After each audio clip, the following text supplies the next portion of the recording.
விருந்துக்கும் Vim ஒரு கரண்டி போதும். புதிய விம் ஒரு கரண்டியில் சிறப்பான சிக்கனம். வவுனியா நகரிலிருந்து 18 கிலோமீட்டர் தொலைவில் அமைந்திருக்கின்ற 5 ஏக்கர் 9 பரப்பு நிலப்பரப்பை கொண்ட இந்த மாபெரும் காணி விற்பனைக்குள்ளது.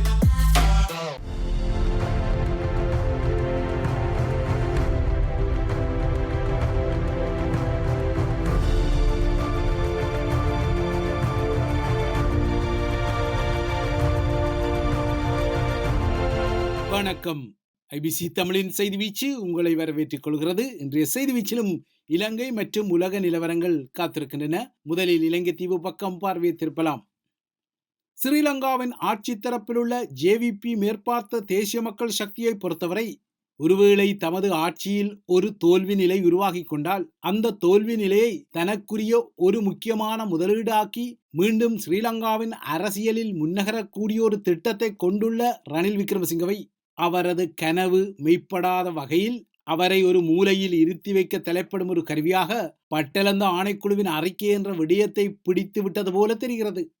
இவ்வாறாக இலங்கை அரசியலில் வைலிஃபாக்ஸ் அல்லது தந்திரோபாய நரி என்ற விழிப்பு கொண்ட ரணிலுக்கு எதிராக தமது அஸ்திரங்களை எடுத்துவிட தலைப்படும் ஏகேடிஆர் தரப்புக்கு நாட்டின் உச்ச நீதிமன்றத்தால் பதவி இடைநீக்கம் செய்யப்பட்ட காவல்துறை மாதிபரை மட்டும் தேடிப்பிடித்து கைது செய்ய முடியவில்லை. தென்பகுதி மிதிகமவில் உள்ள பத்தேகம பகுதியில் இன்று காலையும் ஒரு துப்பாக்கிச் சூட்டு சம்பவம் இடம்பெற்று தொடர்ந்தும் இலங்கையில் பாதாள உலக கும்பல்கள் தமது உள்ளூமையா பதிவேட்டு பிரசன்னத்தை போடும் நிலையில் தேசபந்து தென்னக்கோனை கைது செய்ய குற்றப்புலனாய்வுத்துறையின் 6 குழுக்கள் இன்னமும் மும்முரமாக இயங்கிக் கொண்டாலும் அவரை தேடி கண்டுபிடிக்கவில்லை என சொல்லிக் கொள்கிறது. ஆனால் மறுபுறத்தே தமிழ் பகுதிகளில் மதபோதனைகள் மற்றும் பிரார்த்தனைகளை மேற்கொள்ள சென்ற தமிழக மற்றும் மலேசியா மதகுருமாரை ஸ்ரீலங்காவின் குடிவரவு அதிகாரிகள் விரட்டி விரட்டி தேடிப்பிடிக்கும் நகர்வுகளும் அவர்களை நாடு கடத்தி கொள்ளும் நடவடிக்கைகளும் தொடர்கின்றன. கடந்த சில நாட்களுக்கு முன்னர் யாழ்ப்பாணத்துக்கு பறந்த ஸ்ரீலங்காவின் குடிவரவு மற்றும் குடியகல்வுத்துறை அதிகாரிகள் மாதகல் பகுதியில் வைத்து தமிழகத்தைச் சேர்ந்த மத போதகர்களை அள்ளிச் சென்று உடனடியாக அவர்களை நாடு கடத்திய நிலையில் தற்போது மலையகத்தின் நுவரேலியா பகுதிக்கும் அவ்வாறாக பறந்த ஸ்ரீலங்கா குடிவரவு மற்றும் குடியகல்வு துறையின் அதிகாரிகள் படையொன்று சென்னையைச் சேர்ந்த மதகுரு ஜோயல் தோமஸ் ராஜ் மற்றும் மலேசியாவைச் சேர்ந்த இன்னொரு போதகரையும் அள்ளிச் சென்று அவர்களையும் நேற்று நாட்டை விட்டு வெளியேற்றியது. ஆனால் இவ்வாறாக தமிழ் பகுதிகளுக்கு ஸ்ரீலங்காவின் குடிவரவு மற்றும் குடியகல்வுத்துறை பறக்கும் அதிகாரிகள் படை பறந்து சென்று தமிழ் போதகர்மாரை பிடித்து நாடு கடத்தினாலும் நாட்டில் பல சிஐடி குழுக்களால் இன்னமும் தேடப்பட்டு வரும் தேசபந்து தென்னக்கோனியோ அல்லது மாஃபியா குயின் செவந்தியையோ இன்னமும் அதிகாரிகளால் பிடிக்க முடியவில்லை. இதற்கிடையே தேசபந்து தென்னக்கோன் தனது கைகளில் என்ன மந்திரம் அல்லது மாய பந்துகளை வைத்திருக்கின்றாரோ தெரியவில்லை. அவர் தொடர்ந்தும் இரகசியமாக தனது சட்ட ஆலோசகர்களுடன் தொடர்பாடல்களை மேற்கொள்வதாகவே தெரிகிறது. அந்த வகையில் தன்னை கைது செய்ய கோரி மாத்தறை நீதவான் நீதிமன்றம் பிறப்பித்த உத்தரவை மீளெடுக்க கோரும் மனு ஒன்றை அவரது சட்டவாளர் குழு ஸ்ரீலங்காவின் மேன்முறையீட்டு நீதிமன்றத்தில் இன்று விசாரணைக்கு கொண்டு வந்த நிலையில் அந்த மனு நீதிமன்றத்தால் தடாலடியாக நிராகரிக்கப்பட்டது. ஒருவேளை இன்று தேசபந்து தரப்பின் மனுவை ஏற்று அவரது கைது நகர்வுக்கு ஒரு இடைக்கால தடையை ஸ்ரீலங்காவின் மேன்முறையீட்டு நீதிமன்றம் விதித்திருந்தால் பல சிஐடி குழுக்களால் தேடப்பட்டு வரும் அதே தென்னக்கோன் இன்று அல்லது நாளை வெளியில் தலைகாட்டியிருக்கவும் கூடும். அந்த அளவுக்கு தேசபந்து விடயத்தில் ஒரு இன்சைட் கேமான கள்ளன் போலீஸ் ஆட்டம் இடம்பெறுவதாகவே மக்களுக்கு ஐயம் உள்ளது. ஆனால் நல்லவேளையாக மேன்முறையீட்டு நீதிமன்றம் தென்னக்கோனின் ரிட் மனுவை இன்று நிராகரித்ததால் அவர் தொடர்ந்தும் தேடி பிடித்து கைது செய்யப்பட வேண்டியவர்களின் பட்டியலில் தொடர்கிறார். உள்ளது உள்ளபடி சொன்னால் தேசபந்துவை பந்தாடும் விடயத்தில் ஒரு பந்தாட்டம் இடம்பெறுவதாகத்தான் தெரிகிறது. ஒருபுறத்தே அவரை பல காவல்துறை குழுக்கள் தேடி வருகின்றன. ஆனால் மறுபுறத்தே தமது முன்னைய காவல்துறை மாதிபரை சில உயர் சீருடை முகங்கள் பாதுகாக்க தலைப்படுவதான ஐயங்களும் தொடர்கின்றன. ஸ்ரீலங்காவின் தற்போதைய பொது பாதுகாப்பு அமைச்சின் செயலாளர் ரவி செனிரட்னாவும் முன்னாள் புலனாய்வுத்துறையின் இயக்குனர் ஷானி அபயசேகராவும் இந்த கைது நடவடிக்கையை முன்னகர்த்த தலைப்படுவதாக தென்னக்கோன் எவ்வாறு குற்றஞ்சாட்டி கொள்கிறாரோ ஏறக்குறைய அவ்வாறான பாணியில்தான் முன்னாள் தலையாரியான ரணில் விக்ரமசிங்கவும் பட்டளந்த விசாரணை ஆணைக்குழுவின் அறிக்கை என்ற விடயத்தில் ஏகேடிஆர் மேற்பார்த்த ஜேவிபியினர் தன்னை பழிவாங்க தலைப்படுவதாக நேற்று தனது பட்டளந்த தொடர்பான தன்னிலை விளக்கத்தில் அலறியிருக்கிறார். ஆனால் ரணிலின் இந்த அறிக்கையிடல் நேற்று வெளிப்பட்ட நிலையில் அந்த அறிக்கையிடலுக்கு பின்னர் அதற்குரிய எதிர்வினையை வெளிப்படுத்திய ஏகேடிஆர் தரப்பு யார் யார் என்ன சொல்லிக் கொண்டாலும் பட்டலந்த ஆணைக்குழுவின் அறிக்கையில் உள்ள பரிந்துரைகளின் விடயத்தில் ரணில் போன்றவர்கள் மீது சட்ட நடவடிக்கைகள் நிச்சயம் என மீண்டும் அது அழுத்தமாக குறிப்பிட்டுள்ளது. அத்துடன் very sorry mister Ranil Wickremesinghe, Batalanda ஆணைக்குழுவின் அறிக்கை குறித்து நீங்கள் வெகு தாமதமாக, அதாவது லேட்டாக பேசியிருக்கின்றீர்கள் என எள்ளல் செய்தும் உள்ளது. இதற்கும் அப்பால் ஐக்கிய தேசிய கட்சியின் ஆட்சி காலத்தில் 80களின் பிற்பகுதியில் நடந்த பட்டலந்த சம்பவங்கள் குறித்து ரணில் விக்ரமசிங்கவுக்கு A to Z வரை விடயங்கள் தெரியும் எனவும் அது குறிப்பிட்டுள்ளது. அத்துடன் பட்டலந்த விடயத்தில் தாம் சொல்லியது போலவே நாடாளுமன்றத்தில் தற்போது முன்வைக்கப்பட்டுள்ள அந்த ஆணைக்குழுவின் அறிக்கையை மையப்படுத்தி ஏப்ரல் 10 நாடாளுமன்றத்தில் விவாதம் நடத்தப்படும் எனவும் அரசாங்கம் அறிவித்துள்ளது. பட்டலந்த விடயத்தில் ஐக்கிய தேசிய கட்சியான யானைகளின் அடையாளத்துக்கு உள்ள அடிமடிக்கணம் காரணமாகவோ என்னவோ ஐக்கிய தேசிய கட்சியும் ஐக்கிய தேசிய கட்சியின் யானை முகாமிலிருந்து பிரிந்து ஐக்கிய மக்கள் சக்தியாக உருவாகிய சஜித் பிரேமதாசாவின் அணியும் இந்த விவாதத்தை எதிர்த்து கொள்கின்றன. ஆனால் பட்டலந்த தொடர்பான நாடாளுமன்ற விவாதம் நிச்சயமாக நடக்கும் என சூளுரைத்துக் கொள்கிறது ஏகேடிஆர் அரசாங்கம். இலங்கையின் ஜனநாயகம் மற்றும் நீதிக்காக இந்த விவாதத்தை நடத்தவுள்ளதாகவும் இலங்கையில் இடம்பெற்ற சில குரூரமான சம்பவங்கள் குறித்து மக்கள் உண்மை நிலையை அறிய வேண்டும் என்பதால் இந்த விவாதம் அவசியம் என்கிறது ஏகேடிஆர் தரப்பு. ஏகேடிஆர் சொல்லிக் கொள்வது போல இது உண்மையானால் மாலிமாவா திசைகாட்டிக்காரர்களே, ரது சகோதரியர்கள் எனப்படும் சிவப்பு சகோதரங்களே, சிஸ்டம் சேஞ்ச் முகங்களே, உங்களுக்கு புண்ணியமாக போக கடவது. அப்படியே தமிழினத்தின் மீது கடந்த காலத்தில் என்ன நடந்தது என்பதை சிங்கள மக்களும் சில உண்மைகளை அறிந்து கொள்ளும் வகையில் சில அறிக்கையிடல்களை அல்லது ஐநாவின் இறுதி போர் தொடர்பான அறிக்கையிடலை மையப்படுத்தி சில நாடாளுமன்ற விவாதங்களை நடத்தி கொண்டால் என்ன என தமிழ் சாமானிய மனங்கள் ஏங்கிக் கொள்வது வேறு விடயம். பட்டலந்த சம்பவம் தொடர்பாக ரணிலுக்கு A to Z வரையான விடயங்கள் தெரியும் என அரசாங்கம் கூறிக்கொண்டாலும் பட்டலந்த விசாரணை ஆணைக்குழுவின் அறிக்கையை தான் முற்றாக நிராகரிப்பதாக நேற்று தனது சிறப்பு அறிக்கையிடலில் செப்பிக்கொண்ட ரணில் விக்ரமசிங்க இந்த விடயத்தில் மேலதிகமான சில விடயதானங்களையும் வழங்கினார். தமிழர்கள் வடக்கு கிழக்கில் நடத்திய அரசியல் உரிமை போராட்டத்தின் ஒரு அங்கமாக 1987 இந்தோ ஸ்ரீலங்கா ஒப்பந்தம் எனப்படும் இந்திய இலங்கை ஒப்பந்தம் உருவாகி கொண்ட பின்னர் ஜேவிபியினர் நாடு முழுவதும் வன்முறைகளில் ஈடுபட்ட நேரத்தில் தனது மாமனாரும் அப்போதைய ஸ்ரீலங்காவின் முதன்மை தலையாரியுமான JR ஜெயவர்தனா நாட்டில் உள்ள முக்கியமான கேந்திர நிலையங்களை பாதுகாத்துக் கொள்வதற்கான அதிகாரத்தை அமைச்சரவையில் உள்ள அமைச்சர்களுக்கு வழங்கியதாக குறிப்பிட்டு அதன் பின்னர் நடந்தவற்றை ஒரு கதை சொல்லியாக ரணில் நேற்று சொன்னார்.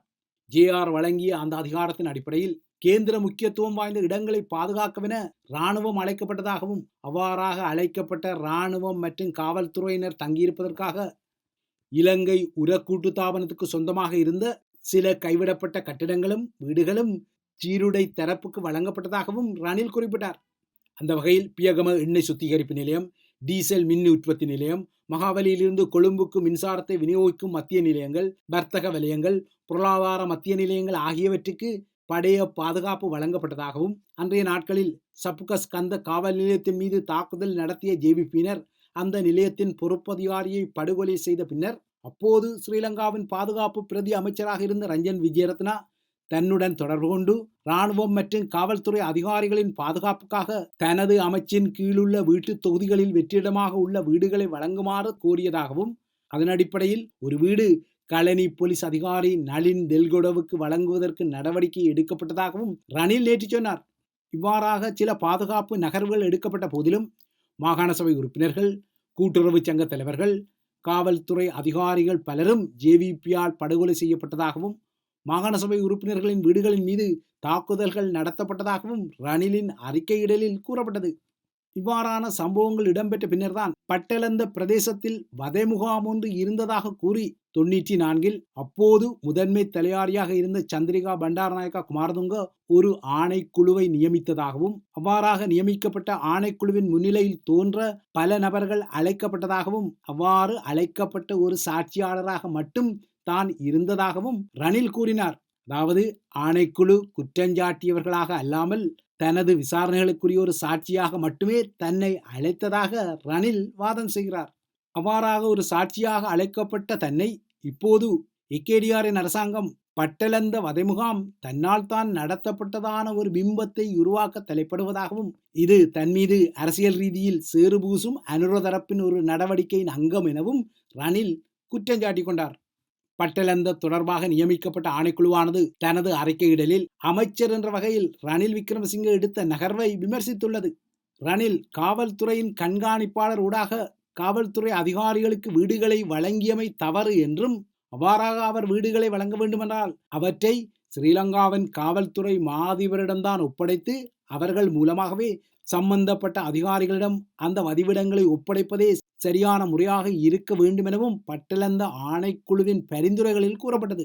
அந்த வகையில் இவ்வாறாக வீடுகள் வழங்கப்பட்ட செயலுக்கு நளின் தெல்கொட என்ற காவல்துறை அதிகாரியும் தானும் மறைமுகமான பொறுப்பு என பட்டலந்த ஆணைக்குழு விசாரணை அறிக்கையில் கூறப்பட்டுள்ளதாகவும் ரணில் கூறுகிறார்.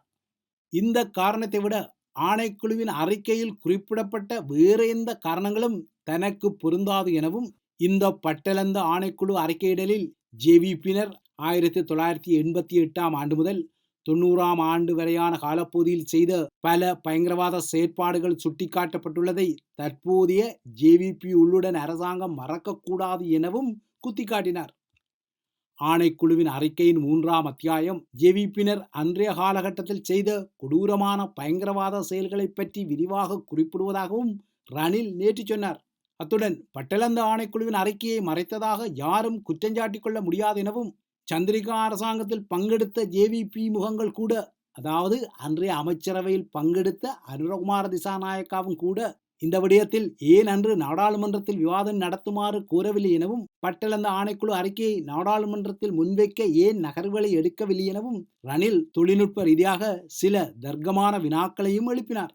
அத்துடன் ஜேவிபியினரில் பெரும்பாலானவர்களும் பட்டலந்த ஆணைக்குழுவின் அறிக்கையை ஏற்றுக்கொள்ளாத நிலையில் இந்த விடயத்தை இதுவரை இலங்கையில் ஆட்சியில் இருந்த எந்த அரசாங்கங்களும் அல்லது அரசியல் கட்சிகளும் தமக்குரிய குறுகிய அரசியல் ஆதாயத்துக்காக பயன்படுத்தாத நிலையில் தற்போதைய அனுரகுமார திசாநாயக்காவின் அரசாங்கம் அந்த குறுகிய அரசியல் ஆதாயத்தை எடுக்க முயல்வதாகவும் ரணிலின் குற்றச்சாட்டு வந்தது. ரணில் விக்ரமசிங்கவை பொறுத்தவரை பட்டலந்த ஆணைக்குழு அறிக்கையின் 3வது அத்தியாயம் ஜேவிபியினரை, அதாவது தற்போது திசைகாட்டியாக உள்ள ஜேவிபி உள்ளுடன் அரசாங்கத்தை ஒரு பூமராங் தடியாக தாக்கிக் கொள்ளும் விடயமாக மாறும் எனவும் எச்சரிக்கை தலைப்படுகின்றார். அத்துடன் அந்த ஆணைக்குழுவுக்கு ஒரு சாட்சியாக மட்டுமே தான் அழைக்கப்பட்டதாகவும் ரணில் தன்னிலை விளக்கம் ஒன்றை வழங்கிக் கொண்டார். ஆனால் ரணில் எவ்வாறான காரண காரியங்களை அடுக்கினாலும் இந்த ஆணைக்குழுவை ரணிலாகிய தனக்கு களங்கம் விளைவிப்பதை மட்டும் நோக்கமாக கொண்டு சந்திரிகா உருவாக்கி கொண்டதாக குற்றஞ்சாட்டி கொண்டாலும், பட்டலந்த விடயம் ஸ்ரீலங்காவின் அரசியல் அரங்கில் ஒரு பிளிட்ஸ்கிரிக்கான விடயமாகவே தெரிகிறது. ஆனால் இதில் ரணிலின் அறிக்கையிடலிலும் சில முக்கியமான தொழில்நுட்ப காரணங்கள் இருப்பதால் பட்டலந்த ஆணைக்குழு அறிக்கை என்ற விடயத்தில் பூமராந்தடியான ஒரு எதிர்வினையை பெற்றுக்கொள்ளுமா, இல்லை தாம் குறிவைக்கும் ரணில் விக்ரமசிங்கவுக்கு முற்று முழுமையாக பாதகத்தை ஏற்படுத்தும் வகையில் இந்த ஆட்டத்தின் முடிவுரையை எழுத தலைப்படுமா என்பது நிகழ்தகவு முடிவுகளை எடுக்கக்கூடிய விடயமாக இருப்பதையும் மறுத்துக்கொள்ள முடியாது. இவை இலங்கையை மையப்படுத்திய விடயங்கள். அடுத்து உலக நிலவரங்களை நோக்கிக் கொண்டால், அமெரிக்காவில் சட்டவிரோத குடியேறிகள் மற்றும் உள்நாட்டில் குற்றங்களை செய்த வெளிநாட்டு குடியேறிகளை விரைவாக நாடு கடத்த போர்க்கால அதிகாரங்களை பயன்படுத்திக் கொள்ளும் வகையில் அரசு தலைவர் டொனால்ட் ட்ரம்ப் சில நகர்வுகளை எடுத்தாலும், அந்த நகர்வுகளுக்கு அமெரிக்க நீதிமன்றம் தற்காலிக தடை ஒன்றை விதித்திருந்தாலும், இந்த விடயத்தில் நீதிமன்றத்துக்கும் வெள்ளை மாளிகைக்கும் இடையில் ஒரு இழுபறி உருவாகியுள்ளதாக தெரிகிறது. அந்த வகையில் நேற்றும் வெனிசுலாவைச் சேர்ந்த குற்ற கும்பல்களைச் சேர்ந்த 100கணக்கானவர்கள் அமெரிக்காவில் இருந்து எல் சல்வடோரில் உள்ள சிறைகளுக்கு நாடு கடத்தப்பட்டனர்.